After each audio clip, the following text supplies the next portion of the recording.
Jésus, avec toi, nous ressusciterons.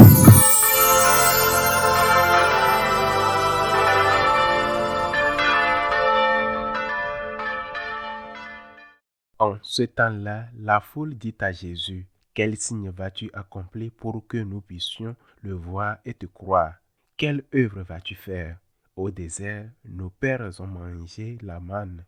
Comme dit l'Écriture, il leur a donné à manger le pain venu du ciel. » Jésus leur répondit, « Amen, amen, je vous le dis, ce n'est pas Moïse qui vous a donné le pain venu du ciel, c'est mon Père qui vous donne le vrai pain venu du ciel. Car le pain de Dieu, c'est celui qui descend du ciel et qui donne la vie au monde. » Ils lui dirent alors, « Seigneur, donne-nous toujours de ce pain-là. » Jésus leur répondit, « Moi, je suis le pain de la vie. Celui qui vient à moi n'aura jamais faim. Celui qui croit en moi n'aura jamais soif. » Acclamons la parole de Dieu. Nous poursuivons la méditation de l'Évangile selon Saint Jean en parlant d'un signe, c'est-à-dire de ces faits miraculeux qui nous aident à reconnaître et à accepter que Jésus est Dieu et que par conséquent à accueillir ses enseignements. Quel est le signe que Jésus accomplit et quel fait référence l'Évangile d'aujourd'hui?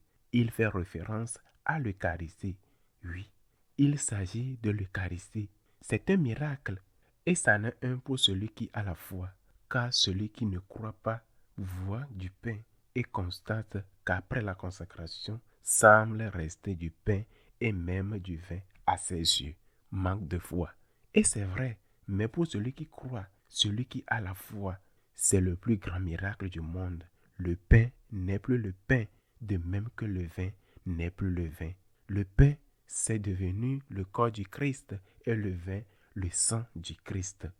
Le Tout-Puissant s'est fait fragile, petit et s'est incarné. Il est né comme un bébé, comme un enfant, a vécu sur la terre comme un homme lui aussi fragile.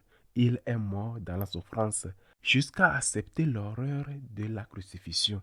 Et ce Tout-Puissant est devenu fragile, atteint le sommet de son abaissement en demeurant dans une petite ortie consacrée, dans un minuscule fragment de pain. L'amour de Dieu, déjà manifesté de manière éclatante dans l'incarnation, se relève d'une manière encore plus extraordinaire dans l'Eucharistie. Voilà le miracle, le plus grand des miracles. Ceux qui regardent de l'extérieur disent « ce n'est que du pain » et cela reste du pain même après consacration.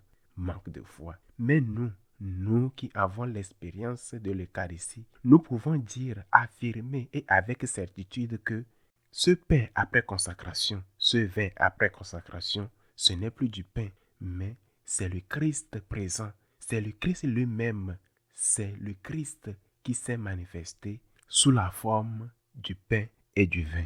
L'apparence demeure, oui, mais il y a du changement. Nous pouvons dire que l'Eucharistie transforme notre vie, qu'elle nous soutient, que sans elle, nous ne pouvons pas vivre et même nous ne voulons pas vivre sans l'Eucharistie. Nous pouvons dire qu'elle est le véritable réconfort dont nous avons besoin dans toutes les occasions.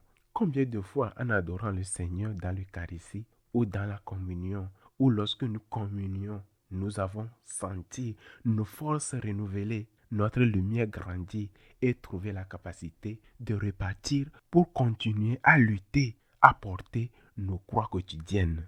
L'Eucharistie est véritablement le pain de vie. C'est là que Jésus accomplit sa promesse en disant « Venez à moi, vous tous qui peinez et ployez sous le fardeau, et moi, je vous donnerai le repos. » Mais pour que cela advienne, pour que ce pain de vie nous donne la vie, faut-il quelque chose? Bien sûr que oui.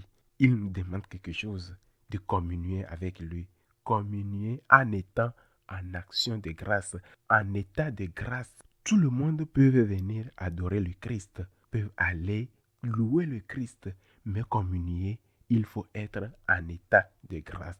Le plus grand pécheur, le criminel, peut prier, il peut tout faire, il peut adorer Dieu, mais avant de communier, il faut être en état de grâce. C'est la condition. Mais pour communier, il faut être en état de grâce, je le répète. Parce que comment Jésus entrerait-il dans ta maison si tu es en opposition avec lui, si tu n'es pas en communion avec lui, si tu n'es pas en état de grâce?